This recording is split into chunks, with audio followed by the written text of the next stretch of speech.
Average પડ્યો રહે. આવું શું કામ થાય? અમુક લોકો બહુ સફળ થઈ જાય અને મોટા ભાગના લોકો સફળ થતા નથી. આનું કારણ શું છે?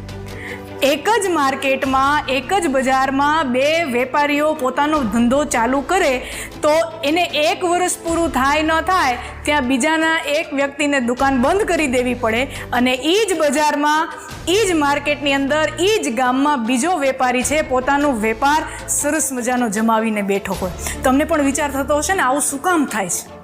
તમે જોજો, દુનિયામાં જેટલા પણ લેજેન્ડરી મહાન સફળ લોકો હોય એની અંદર તમને શું જોવા મળે છે? પછી ભલે ઓલા હેલિકોપ્ટરને પ્લેન બનાવવાવાળા રાઇટ બ્રધર્સ હોય, ગાંધીજી હોય, સ્ટીવ જોબ્સ હોય, ફેસબુકનો માલિક માર્ક ઝુકરબર્ગ હોય, મહારાણા પ્રતાપ હોય કે છત્રપતિ શિવાજી હોય, તમે એન્ડલેસ સ્ટોરી છે, એન્ડલેસ લિસ્ટ છે.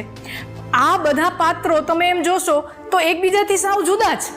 કોઈક ટેકનોક્રેટ છે તો કોઈક રાજા મહારાજા છે, કોઈક સિપાહી છે, કોઈ યોદ્ધો છે.